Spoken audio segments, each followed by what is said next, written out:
Hello guys, welcome you all in Pioneer. आज हम बात करेंगे हमारा वर्क पार एनर्जी का हम डिवीजन कर रहे हैं। हमने इसको बहुत अच्छी तरीके से हमने 20 क्वेश्चन इसके सॉल्व किए थे, लगभग 20 से 30 मिनट में हमारे हो गए थे। तो आप देख पा रहे हो कि जैसे हम एक क्वेश्चन को डिटेल में करते हुए 20 मिनट में अगर कर सकते हैं, तो हम एग्जाम में भी हम इन क्वेश्चन को अच्छी तरीके से पढ़कर और आराम से पढ़कर अच्छी तरीके से कर सकते हैं। ठीक है, तो आपको ज्यादा टाइम यहाँ पे कभी जाता नहीं है आपका। ठीक है, तो bullet of mass is 20 kg, 20 g दे रखा है। Leaves of the rifles at the initially, तो क्वेश्चन आई होप आपको अच्छे लग रहे होंगे। ठीक है, तो बात करते हैं क्वेश्चन की। ठीक है, bullet of mass 20 kg, leaves of the rifle at the initial speed. Okay, मेरी कितनी 100 मीटर पर सेकेंड से चली गई है। उसके बाद अगर मैं बात करूंगा speed and strikes at the target of the same level with the speed meter 50 meter per second, amount of work done by the resistance air will be. मतलब जब वो स्ट्राइक कर रही है किसी वॉल से, तो उसकी स्पीड कितनी हो गई 50 मीटर पर सेकंड। तो मेरी फाइनल और इनिशियल वेलोसिटी मेरी चेंज हो गई। तो कितना work done of the air क्या निकालोगे? Work done of the air क्या आ जाएगा यहाँ पे? तो डायरेक्ट के ई कर दो, कितना आ जाएगा? हाफ एम कितना दे रखा है 20, इनिशियली कितना थी 50 स्क्वायर माइनस 100 का स्क्वायर।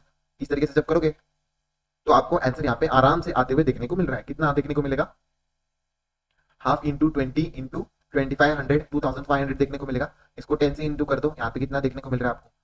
25,000 देखने को 1000 देखने को मिल रहा है। पर ये जो 20 ग्राम में दे रखा है, डिवाइडेड बाय 1000 करो, क्योंकि हमें केजी में चाहिए, जूल में चाहिए था। तो 1000 से 1000 कट गया, तो मेरा 25 आंसर एकदम करेक्ट यहाँ पे आ जाते हुए देखने को मिल रहा है। नेक्स्ट बात करेंगे, तो potential increase if the work done is work done. जो मेरी पोटेंशियल सिस्टम को अगर मैं इंक्रीज तभी बोलूंगा जब work done upon the system is system by the conservative force से अगर आपको देखने को मिलेगा, तब जाके upon the system by the conservative force से आपको सिस्टम इंक्रीज देखने को मिलेगा। तो मेरा थर्ड आंसर एकदम याद रखना है आपको, इसको प्लीज मार्क कर लो, बहुत ही इंपॉर्टेंट आ जाता है। नेक्स्ट बात करते हैं, graph between the potential energy and displacement. Potential energy और डिस्प्लेसमेंट के बीच में आप ग्राफ किस तरीके से बनाते हो? तो क्या यू मेरा होता है हाफ के एक्स स्क्वायर। ठीक है, और तो x मेरा क्या आ जाएगा? डिस्प्लेसमेंट। और u की बात कर ली k, तो मेरा ये स्प्रिंग कांस्टेंट आ गया। तो किस तरीके से आप मेरे को ग्राफ बनाकर दिखाओगे? तो मेरा k जो x का इस तरीके से चलता है, तो मेरा स्टेबल देखने को मिलता है। तो ये मेरा फर्स्ट जो आंसर है, इस तरीके से देखने को मिलेगा। तो इस तरीके से मेरी जो जाती रहती है, तो इसका दो का वैल्यू आपको देखने को मिलेगा। दो वेव की यहाँ पे स्टेबल अनस्टेबल की वजह से पता चलेगा। तो एकदम सही है मेरा फर्स्ट आंसर, एकदम आ जाएगा। स्टेबल इक्विलिब्रियम पूछ रहा है ना, तो मेरा स्टेबल की बात करें, यहाँ पे स्टेबल हो जाता है। स्टेबल अनस्टेबल पता होता है ना, कि यहाँ पे बॉल रखोगे तो अनस्टेबल हो जाएगा, यहाँ पे बॉल रखोगे तो स्टेबल रहेगा, यहाँ पे बॉल रखोगे तो गिर जाएगा, यहाँ पे बॉल रखोगे तो कहीं पे भी लेके जाओ इसको, तो ये इनिशियली पोजीशन के ऊपर आएगा। ये चीज आपको पता होनी चाहिए, स्टेबल इक्विलिब्रियम होता है इसके अंदर। नेक्स्ट बात करते हैं, potential energy of the particle 1 kg free to move along the x-axis given is equal to u is equal to 3x square minus 4x plus 6. The force acting on the particle x is equal to 0. तो force अगर मेरा act कर रहा है x is equal to 0 के ऊपर, तो आपको f का पता होना चाहिए। f is equal to minus du by dx होता है। ये चीज आपको पता होना चाहिए, ये फॉर्मूला बहुत ही इंपॉर्टेंट है। ठीक है, जब आप माइनस du by dx करोगे तो कितना आंसर आ जाएगा मेरा? -6x -4। ये मेरा आंसर आ जाएगा। x की जगह पे क्या डालोगे आप? जीरो से जीरो की बात कर रहे हैं यहाँ पे, तो ये वाली तो वैल्यू जीरो ही आ गई। पहला ही माइनस था, तो माइनस से माइनस अगर आप करोगे, एक मिनट, माइनस माइनस अगर आप करोगे तो प्लस आना चाहिए यहाँ पे। तो यहाँ पे +4 आंसर यहाँ पे आना चाहिए। तो +4 मतलब 4 आंसर जाना है, 4 आएगा। प्लस क्यों आया पता चल रहा है ना? Minus D U by D x, minus को यहाँ पे मैंने इसके अंदर इंटू किया, तो -6 + 4 आ गया। ठीक है, इस तरीके से मेरा आंसर आना चाहिए। तो मेरा फोर्थ आंसर एकदम करेक्ट जाते हुए देखने को मिल रहा है। नेक्स्ट बात करते हैं, particle moving along the axis under the conservative force of the potential energy। तो आपको बता रहा है कि मेरे को फोर्स बताना है। फोर्स क्या आ जाएगा? Minus D U by D x. जो आपको माइनस देखने को मिलेगा, एक्चुअली ये जो ग्राफ है इस तरीके से देखने को मिलेगा आपको। मतलब ये जो है ऐसा होगा, ये जो है ऐसा होगा। ठीक है, ऐसा कुछ ग्राफ होगा। इसको प्लीज कंफ्यूज मत होना गाइस। तो यहाँ पे पूछ रहा है कि आपको किस तरीके का आप करोगे। यहाँ पे आपको नेगेटिव स्लोप देखने को मिल रहा है, तो बता सकते हो कहाँ पे स्लोप नेगेटिव देखने को मिल रहा है आपको? मेरे को बी के अंदर नेगेटिव स्लोप देखने को मिल रहा है क्या? एकदम सही है, मेरे को यहाँ पे बी के अंदर देखने को मिल रहा है। बाकी सब में जो है स्लोप मेरे को पॉजिटिव देखने को मिल रहा है। सभी के अंदर 90 से कम है, बी के अंदर मेरे को स्लोप जो है नेगेटिव देखने को मिल रहा है। तो मेरा थर्ड आंसर एकदम करेक्ट जाते हुए देखने को मिल रहा है। नेक्स्ट बात करते हैं नेक्स्ट क्वेश्चन की। Potential energy of the particles varies with the distance x as show in the graph. The force acting on the particle is zero. तो मेरा फोर्स यहाँ पे एक्ट कर रहा है पार्टिकल का, कहाँ पे? जीरो होना चाहिए, जहाँ पे स्लोप जीरो होगा। स्लोप जहाँ पे जीरो होगा वहाँ पे फोर्स एक्टिंग कर रहा है। अगर मैं बात कर रहा हूँ यहाँ पे, इस तरफ मेरे को जीरो देखने को मिला, स्टेबल कॉन्फिगरेशन, और इस तरफ भी ये सी जो है, सी पॉइंट दे रखा है यहाँ पे, जीरो देखने को, पी एंड सी मेरा थर्ड आंसर यहाँ पे एकदम करेक्ट जाते हुए देखने को मिल रहा है। नेक्स्ट क्वेश्चन की बात करते हैं, the potential energy between the two atom of the molecule A is equal to इतना दे रखा है, when A and B is positive constant and minus distance between the atom in stable equilibrium. ठीक है, आप कर लो इसको, कैसे करोगे? Minus D U by D X करोगे। Minus D U by D X की यहाँ पे बात करें, minus D U by D x, ये क्या हो जाएगा मेरा? Potential energy of the two atom of the molecule positive constant, तो स्टेबल कॉन्फिगरेशन में जीरो आ जाएगा। तो जब आप इसको सॉल्व करोगे तो ए कितना आ जाएगा? A is equal to -12 minus B is equal to X minus six, B is equal to X minus six आ जाएगा, 6 आ जाएगा। तो इसको जब करोगे u इज इक्वल टू, जब D U by D X करोगे तो आपको कितना आ जाएगा? x is equal to A is equal to -13 minus six is equal to A is equal to -7। ये आपका आंसर यहाँ पे जाते हुए देखने को मिलेगा। ठीक है, और वहाँ पे 12 आगे चले जाएगा, यहाँ पे भी 6 बी के आगे चले जाएगा। 6 बी माइनस बी को मैं अलग लिख लेता हूँ यार, यहाँ पे आपको बी और 6 में थोड़ा कंफ्यूजन आ जाएगा। एक मिनट, समझ में तो आ रहा है ना किस तरीके से सॉल्व कर रहे हैं। तो यहाँ पे अगर मैं बात करता हूँ कितना बी की बात कर रहे हैं, बी जो है मेरा कितना दे रखा है एक्स की पावर -6, तो इस तरीके से -6 यहाँ पे आ जाएगा +6 बी एक्स की पावर -7। इस तरीके से आपका आंसर आ जाएगा यहाँ पे -12 यहाँ पे आते हुए देखने को मिल रहा है। तो जब आप इसको सॉल्व करोगे तो कैसे करोगे बता सकते हो आप? इसको इक्वल कर दो। इक्वल कैसे करोगे? इसको 0 दे रखा है ना, इक्वल टू 0, तो मेरा 12a एक्स की पावर -13 इज इक्वल टू 6b एक्स की पावर -7। ठीक है, 6b एक्स की पावर -7, एक्स की पावर -7 आ जाएगा। तो आप जब करोगे इसको 6 1 जा 6 2 जा, ठीक है, x a by a, x की वैल्यू चाहिए ना मेरे को, तो a बाई बी कर दे, a बाई बी यहाँ पे आंसर आ जाएगा, और यहाँ पे 2a बाई बी मेरा आंसर यहाँ पे आएगा, और x की पावर को भी तो हम करना पड़ेगा। तो 2a बाई बी जहाँ पे आंसर देखने को मिल जाए वो आपका आंसर होगा 2a बाई बी। तो मेरा फोर्थ आंसर देखने को मिल रहा है। और अगर मैं बात करूँ यहाँ पे आपको 7 -13 करोगे तो 6 ही आएगा, √6 में आपको आंसर एकदम करेक्ट, फोर्थ आंसर एकदम करेक्ट जाते हुए देखने को मिल रहा है। नेक्स्ट बात करते हैं, potential energy of the block U is equal to a minus bx square, the displacement magnitude force acting on the particle. मेरे को यहाँ पे force acting on the particle यहाँ पे पूछ रखा है, बहुत ही आसान तरीके से f को मैं करूंगा -du बाई dx।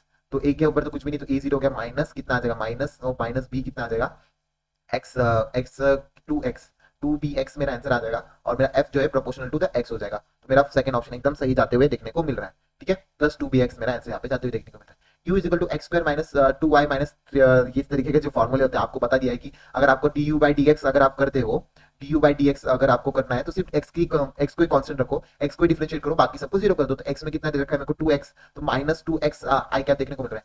du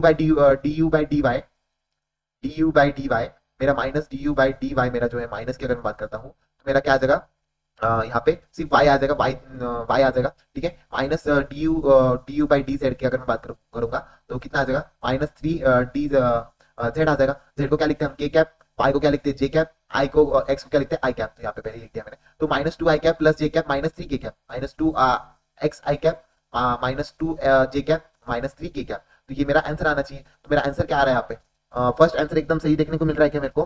बिल्कुल भी एकदम सही आंसर देखने को मिल रहा है भाई। कैसे?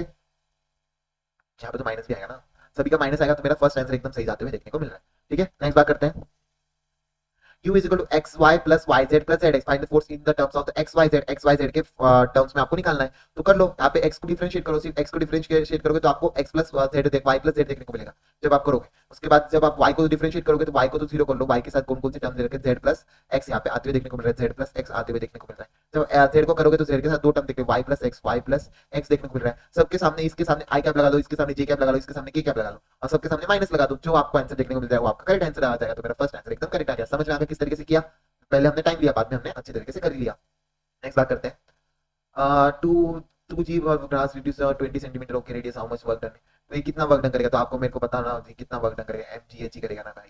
मेरा 2 × 10 × h कितना दे रखा है, 20 सेंटीमीटर, तो मेरा 400 जूल आंसर आना चाहिए। और सेंटीमीटर ग्राम में दे रखा है, सेंटीमीटर और ग्राम में दे रखा है। जब आप इसको कन्वर्ट करोगे तो सेंटीमीटर और ग्राम में अगर बात करोगे तो डिवाइडेड बाय कुछ मेरा आंसर आना चाहिए, कुछ समथिंग आंसर आना चाहिए। 10 की जगह पे 9.8 को जब डाल दोगे तो मेरा थर्ड सेकंड ऑप्शन एकदम करेक्ट जाते हुए देखने को मिल रहा है मेरे को।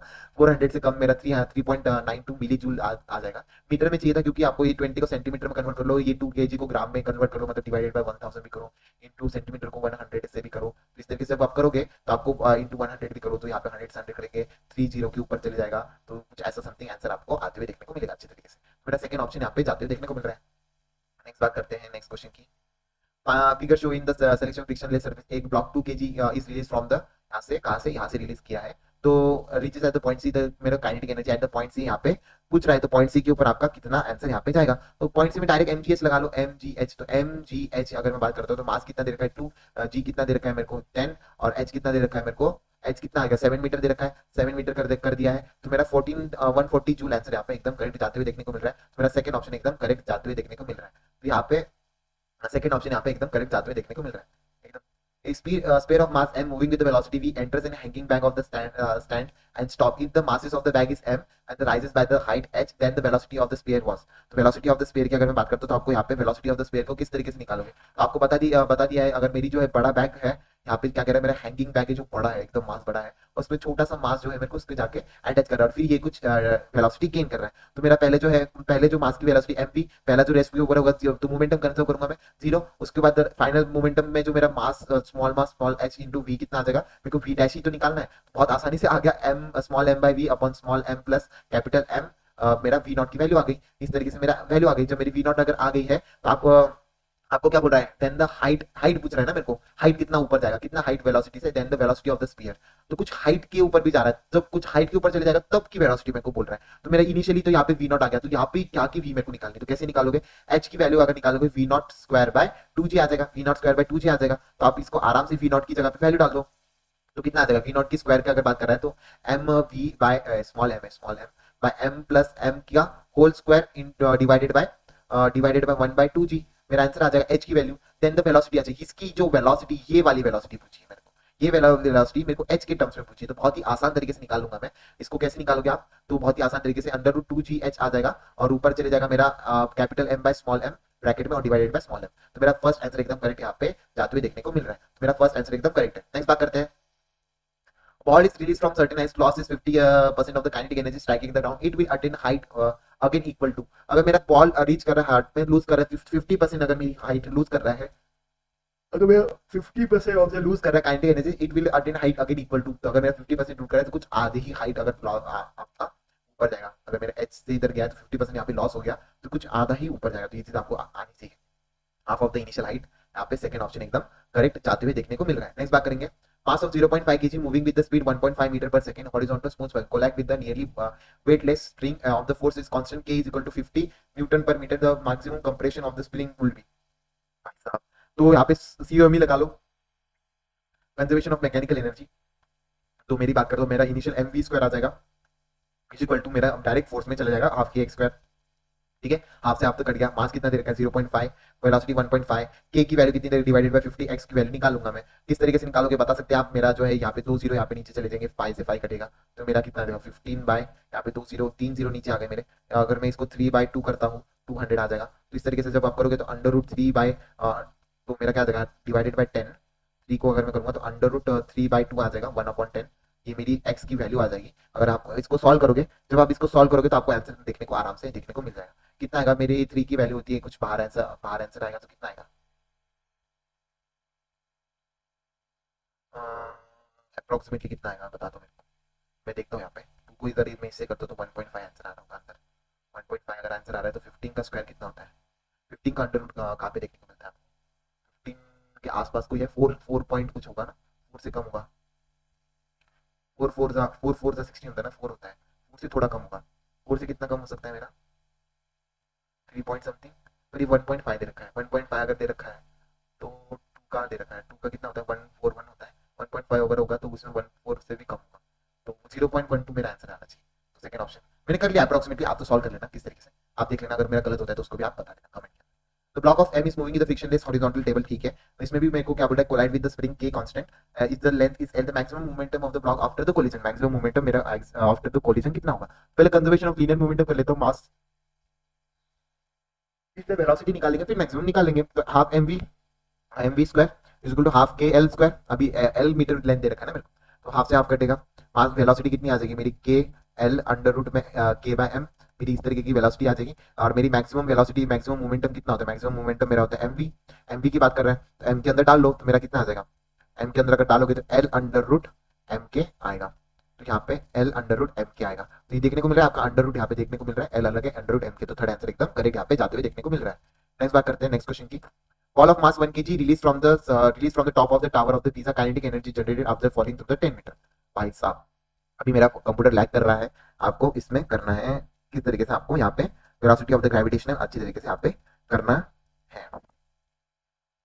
तो मेरा मास किया release from the top of the tower, okay, और फिर kinetic energy generation after the 10 minute, तो मतलब मेरे को यहाँ पे कंजर्वेशन लगानी पड़ेगी, काइनेटिक एनर्जी मेरी इक्वल हो जाएगी मेरी वेलोसिटी ऑफ द ग्रेविटेशन, तो एम जी हाफ कितना आ जाएगा, हाफ एम वी स्क्वायर, और इसमें आ जाएगा माइनस एम जी एच, इस तरीके से एम से एम कटेगा। क्या बोल रहा है मेरे को, वेलोसिटी पूछ रहा है ना, नहीं काइनेटिक एनर्जी पूछ रहा है, पूरी काइनेटिक एनर्जी पूछ रहा है, तो मास से मास मत करो, कट करो, यहाँ पे एम जी एच ही कर लो, तो मेरा 1 इंटू 10 की 10 आ जाएगा 10 मीटर, और 9.8 मैं लूंगा क्योंकि 9.8 देखने को मिल रहा है, तो 98 मेरा जूल आंसर जाना चाहिए, 98 जूल मेरा आंसर जाना चाहिए, फोर्थ आंसर यहाँ पे आ जाएगा। अच्छी तरीके से हमने कर लिया, ठीक है।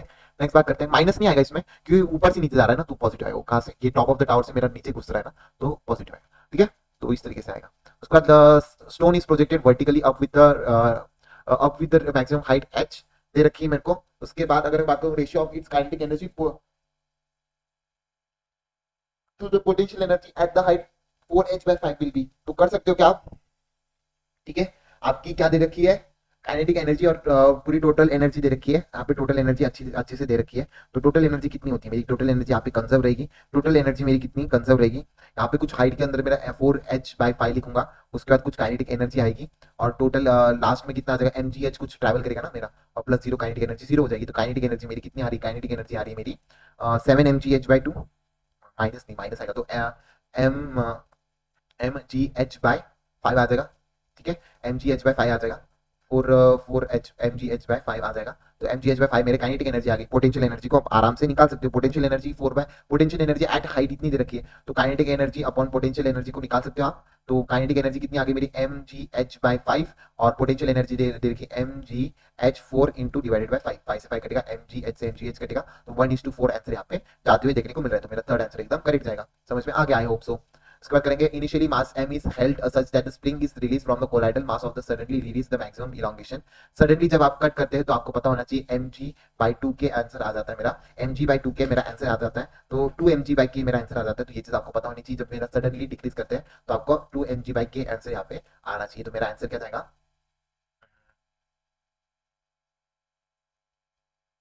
थोड़ा हैंग कर रहा है गाइस, लास्ट क्वेश्चन कर रहा है तो मेरे को पता नहीं क्यों कर रहा है।